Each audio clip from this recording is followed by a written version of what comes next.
Hi, this is Coach Jess from Renaissance Nutrition. Welcome to the 28-Day Nutrition Challenge. I wanted to take this opportunity to walk you through our Nutrition Challenge Handbook and give you the opportunity to hear a little bit more, and then you can feel free to reach out to me if you have any questions after hearing it. All right, so if you turn to your first page here, so you guys have all made the decision to really take 28 days or 4 weeks to look at your nutrition. And with that, you understand that nutrition is kind of the base of our pyramid, and that's what that first graphic shows you.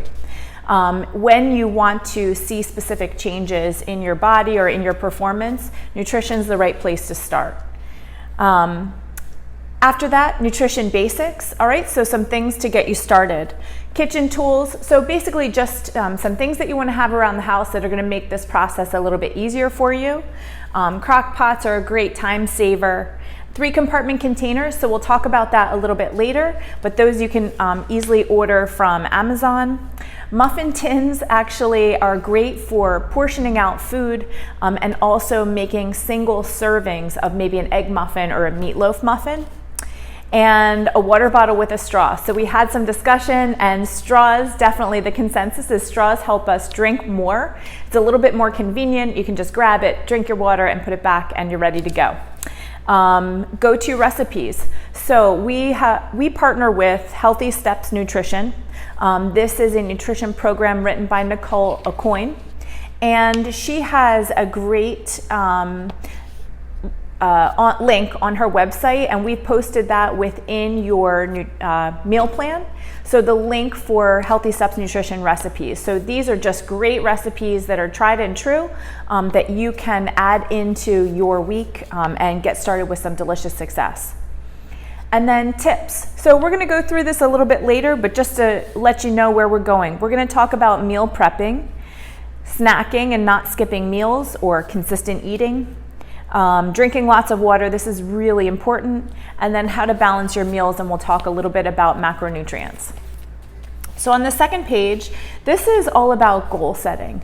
So I've really found in my personal life and with working with our nutrition clients that when you have a clear vision on why you're making changes, it's a little bit easier to hang on to it. Okay, and so we don't want to just think about them, we want to put them down on paper and then have them somewhere you can look out when you need the reminder. Okay, so when you're writing your goals, you want them to be smart.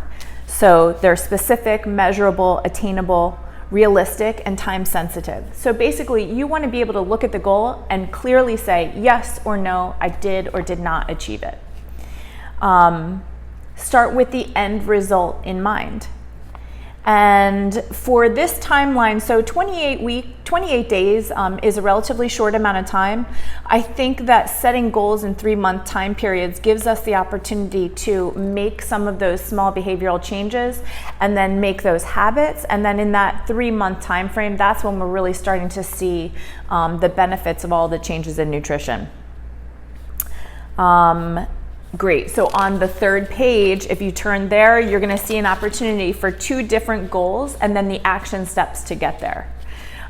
If you look and your goal is a body fat reduction or a weight specific reduction, we're going to have a few specific action steps that are gonna consistently get us there. And one is going to be tracking our food consistently. So we really want to be conscious about what we're putting in our body, and really the best way to do that is to write it down. Whether you're using pen and paper, old school pen and paper in a journal, or you're using the app MyFitnessPal, which is super convenient. Either one is fine, but it just gives you that visibility to what you're eating, which is really important. Balancing our food, so we're going to talk about our macronutrients in a minute, and we are going to recommend that you're doing 40% carbohydrates, 30% protein, 30% fat. Probably not the first time you've heard this from us. But again, looking at the balance of your diet and then trying to target those macro proportions is really gonna move you towards your goal. And then number 3 is going to be really working on getting those 80 ounces of water a day. And so we're gonna have a whole week where we're gonna focus on hydration. But the water is really important for us not only from a performance perspective, so you're going to perform at a better rate when you're hydrated, can make a difference of up to 20% in your performance. And then also the water is going to help us flush out some of that fat as our body is burning fat and maintaining our lean muscle mass. So you have those nice reasons to really make sure that you're getting that water.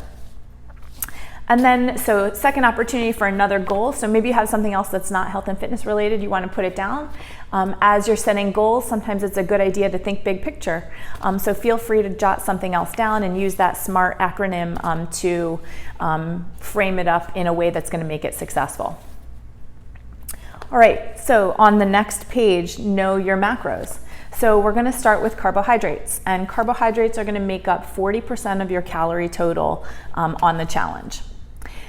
When we talk about carbohydrates, and if you look down to the middle of the page, so when we talk about carbohydrates, I think it's easy to think about the traditional carbs. So we're going to think about rice and bread and pasta. But then there are some other foods that are actually going to fall into this macronutrient category. Those would be things like fruits. So fruits and fruit juices are going to have sugar, and sugar is categorized carbohydrate. So you're going to count those within this bucket. Also your dairy. So yes, dairy is also going to have sources of protein and sources of fat, but the primary macro is going to be carbs. So it's going to live in this category. There are starchy and non-starchy vegetables. So a starchy vegetable could be your potatoes and your sweet potatoes, peas and corn, and that's all going to fall into the carbohydrate bucket as well.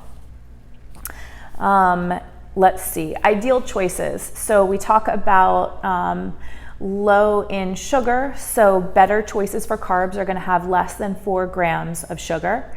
We want them to be high in fiber, so high in fiber means above 3 grams. Minimally processed. So what we mean by minimally processed is food that's closer to its natural state. So if you think about shopping the perimeter of the grocery store, for instance, that's where you're going to have your fruits and your vegetables. You're going to have your meat selection, your dairy case, eggs, and those are they're whole foods, okay? They're how they originated. When you think on the inside of the aisles and the grocery store, those are the foods that are gonna have the additives and preservatives. There's more ingredients and you can't read the label. All right, so those are more processed, and we wanna try to minimize those, maximize whole foods. And let's see, when we are building our plate, so we'll talk about the plate method, and this is a great visual way for you to look at your meals. And half of your plate in this scenario is going to be your non-starchy vegetables, okay? And we give some examples there. So broccoli, carrots, green beans, asparagus, etc. And then another quarter of the plate is going to be your starchy and complex carbohydrates. So this could be if you're going to have the rice or you're going to have those potatoes. This is going to be a quarter of the plate or a quarter of your meal. And then foods to consume in moderation. Rice cakes, fingerling potatoes, Ezekiel bread, and high glycemic fruits such as bananas, grapes, pineapple, and melons. High glycemic index is a way to measure how a food is going to affect your blood sugar.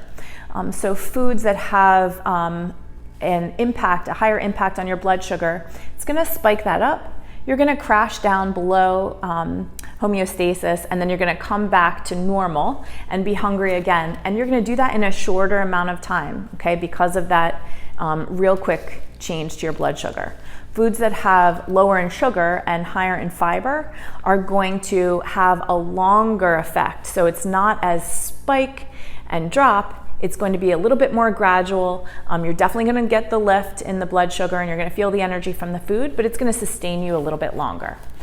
So that's what high glycemic fruits means. You can also look their charts online if you want more information or to see a little bit more about GI index.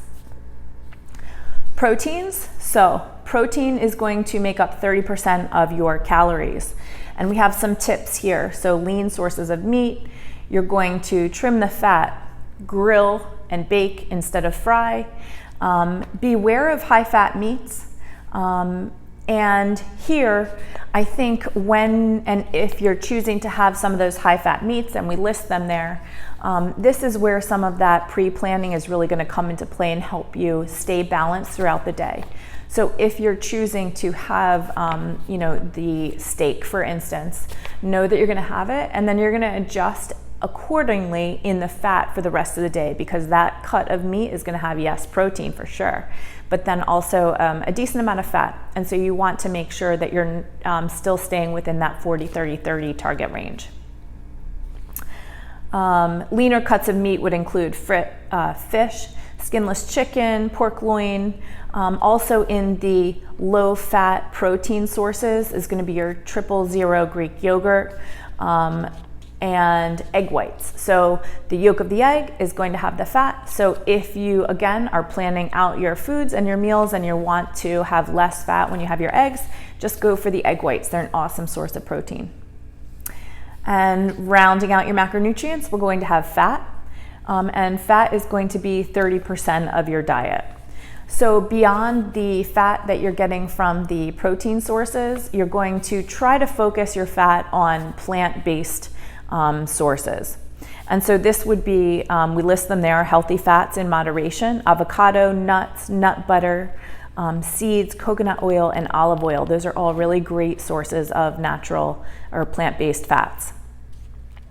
And then it says limit: butter, fried foods, baked goods, chips, junk foods, and treats. So again, really making sure that you're writing down, I like to say, the good, the bad, and the ugly. So put it all down on paper so you can see where your calories are coming from, and then we can start to identify some opportunities for changes that will have big results. There are also, there's a link there listed for recipe videos that can set you in the right direction. On the following page, it looks like this. We are talking about what our focus is going to be for week 1. So I think a lot of times when we start a nutrition plan, there is a lot of information coming at you, and it's hard to know exactly where to start. I think we do a really great job in this plan giving you, here it is, here's your focus for week 1. And so for week 1, we're going to focus on whole foods, which I talked about, which is the foods that are at the perimeter of the grocery store. When we are building our plate, so you can see the plate method and how we're breaking it up into sections. You have half the plate for your non-starchy vegetables, a quarter for protein, and a quarter for the starchy vegetables and complex carbohydrates, which I mentioned before. You should have received a 3-compartment container, and this just emphasizes again this concept of how to balance your plate. So basically, if we follow this plate, we should be following, getting balanced in the 40-30-30 way that we were talking about.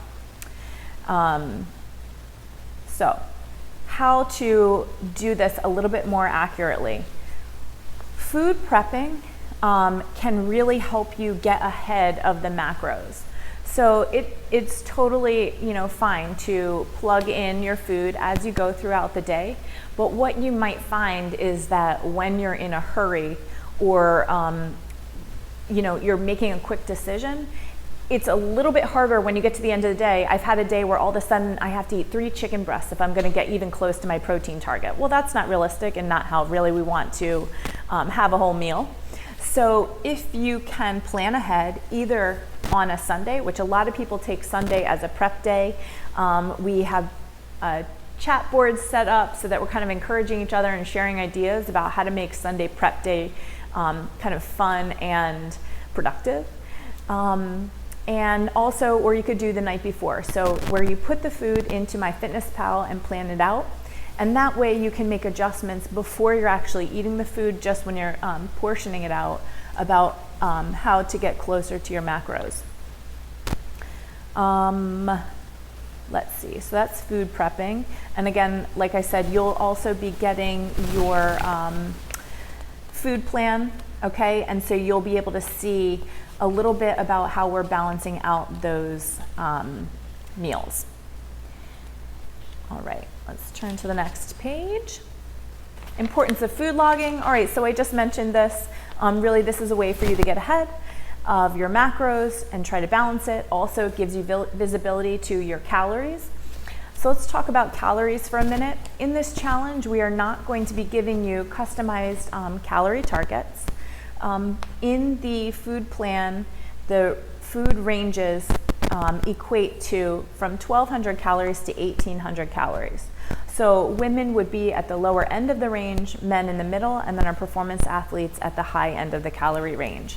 But it's really for you to gauge where you're gonna set your calorie totals at this point. Meal planning tips.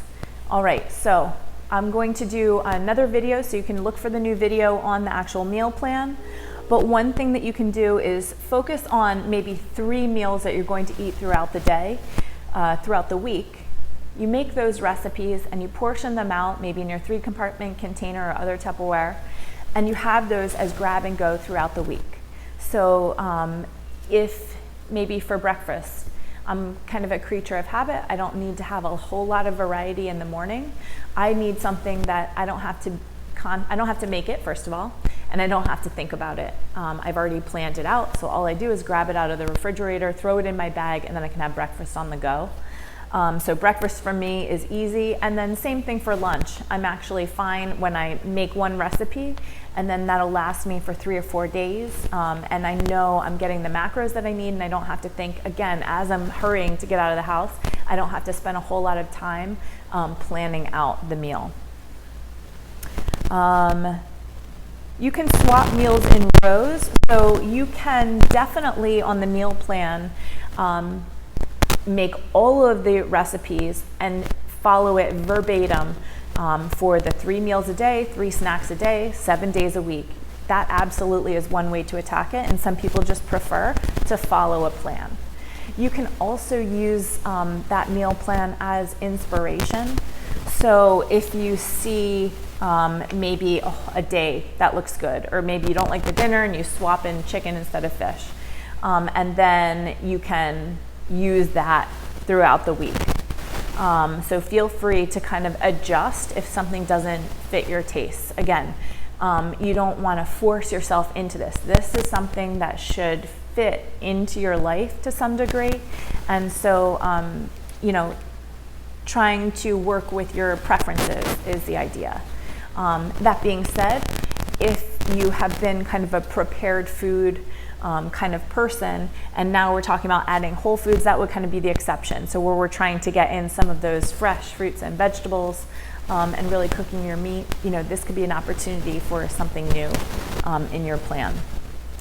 All of the portions that you're going to find in the meal plan are cooked, and we are talking about, like I said, the logging our food into MyFitnessPal. So if you are going to use the app, which again, it's your choice, we can talk about if you're going to do the written food log, but you are then also going to connect MyFitnessPal to the Healthy Steps Nutrition app. And what that's going to do is give me, as your nutrition coach, a little bit of visibility to your calories and also to your macronutrient balance. So I'm not going to see what's under the covers. I'm not going to see the snacks or whatever that made up your carbohydrate total, for instance. I'm going to see, did you get on the day, and are we making progress towards the targets that we're setting up for ourselves? And then within week 1, really clearly spelled out for you your week 1 action steps. So here they are. We're going to create a plan for meal prepping. So whether that is going to the grocery store and you're going to prep on Mondays, and then you're going to prep again on Sundays, or you're going to do breakfast and lunch for the week, and each night you're going to make a different dinner. However it is for you, just give it some thought. Be strategic instead of reactive during the week, because we all get busy and it's easy to get off course. So just spend a few minutes and really think about how you're going to make this work for you. Identify 3 recipes. So if you are just getting started, reach out to the other people, see what they have made, ask, I've made some of them. We have had some events where we've made different recipes and posted, so there's some recommendations out there if you're looking for them. Stock up on those 3 compartment containers. Obviously, you don't have to do this. You can put it all in one container, but what we want is for there not to be any roadblocks for you. It's nice and easy. You can do a quick visual by putting your fruits and veggie or your non-starchy vegetables on the 1/2, and then a small section for protein, a small section for the starchy vegetables and complex carbohydrates. And that can also set up some portion control. So we haven't talked about weighing food or really how to get accurate, but those 3 compartment containers can also set that up for you so that you can see kind of a quick gauge on portions. And last action step, set up MyFitnessPal so that you can log your food. Let me know if you have any questions about that. And we also have hard copy food logs. If you are not interested in the app, I can give you those food logs one way or another. So you're going to earn some points in the challenge for your food logging. And I'm going to need either the form filled out or access to your MyFitnessPal through the HSN app to make sure you get those points. All right, week 2, we are going to talk about the role of water. So like I said in the beginning, when we were talking about some action steps to get to those fat loss and weight loss goals, water is really, really important here. Okay, so vital role in metabolizing and optimizing your metabolic rate. When you're trying to lose fat, water flushes out the byproducts of that fat. And then dehydration can decrease performance up to 20%. All right, so that's also something else to keep in mind is what are your fitness goals and how can you get closer to those by just changing the amount of water that you're drinking. And when we talk about getting hydrated, hydration isn't something that you can really change just right in that day. So if you have an event at night or a workout, you're preparing for your workout, yes, it's great to drink water through the day, but hydration starts, the day before at least. So being really consistent with that water drinking is going to set you up for success. Alcohol. All right, so the program that we are running, again, we're really looking to add some education and support into your nutrition program and set you up for some success. What we don't want is to deliver you a program that you're not going to be able to hang on to. And so alcohol for some of us is part of our life. I'm a wine drinker, and I think there is definitely a way to have the alcohol but also be really smart about it. And what you want to do is be conscious. It is calories at the end of the day, and it all has to be accounted for. So we're talking about choices here. So they mentioned rum runners, some mixed drinks, and beer also really ranges from 100 calories for something light up to 200 calories easily for some of the other craft beers. So just really be conscious about how quickly the calories can add up. And like I said, kind of get ahead of it. And for some people, they're going to take the 28-day challenge and they're going to choose not to have any alcohol, just as a way to kind of reset for 28 days. And that's great as well. So either way you approach it, just be conscious of your calories there. More tips for drinking water: carrying a water bottle at all times, infusing your water with fruit, mint, or cucumber, using a straw. And then for some people who it's really just hard to get started with water drinking, they actually set a timer. So it will beep and tell you go ahead and drink some of that water. So then your week 2 action steps: track your water intake, infuse your water, and check the sugar content if fruit juices or vegetable juices are something that you consume. Go ahead and really take a look there at the sugar content. All right, week 3, snacking for success. So we're listing just a few quick go-to snacks. I think the meal plan can be really helpful here to get some inspiration on different snack ideas. Sometimes it's hard to get inspired, but she does a really great job written in there. You have 4 different weeks of multiple snacks a week, so check that out and see some different options that you can have for snacks, especially on the go. So some things that you can pack. Snacks are really important. What they're going to help us do, one, we want to try to eat consistently throughout the day. So every 2 to 3 hours, we want to have some food if possible. And snacks will keep us a little more satisfied so that when we come to meal times, we're not so hungry that the temptation is there to overeat. All right, so that's kind of where the idea of snacks and the importance of snacks is coming from. Eating before a workout is really important. So here we want to make sure that we're fueled for the workout appropriately. And it doesn't mention it here, but when you are thinking about the time, I think for each person it's a little bit individual. So maybe 45 minutes to 30 minutes before a class would be the ideal time to eat. And like I said, you're going to have to gauge how your body responds to that and kind of what snacks you're going to respond to best for your workout. Snacking tips. This is a great one. Log your snacks before you eat them. So when you're planning out your day or you're planning out your week, build the snacks in so that you have an idea of how many you can have or how much and the quantities. I also like the idea, especially if it's something like nuts or peanut butter, portion it out so that you don't have the opportunity to just continue to grab those nuts or have too much of the peanut butter with your apple, something like that. So portion it out so you really can be conscious of what you're putting in your body. Let's see. Week 3 action steps: take snacks with you when you're going to be gone for an extended period of time. So this is really important and will keep you definitely on track. Plan to eat every 3 hours, which I mentioned.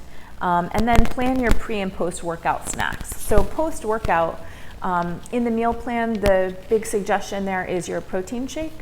And this could also be the opportunity or the right time to have some of those high glycemic foods. So maybe you do have your protein shake and a banana after your workout, which is going to help replace some of the glycogen stores in your muscles that you've used up during the workout. Okay, moving on to week 4. So by week 4, you're moving and grooving. So you've been logging your food. You've really kind of set some habits as far as hydration and drinking water. And you have kind of managed the consistent eating, which includes snacking and planning your meals. And now you're going to start to focus on the long game. So I think for a lot of people, and maybe one of the reasons to join a challenge is the accountability factor. So when we have other peers or a coach that we're checking in with, it's just someone or reason to stay on track. And also someone to maybe guide you through some hurdles, who can identify with the challenges that you're having or maybe knows of some ways around it. So find an accountability partner. This is really great.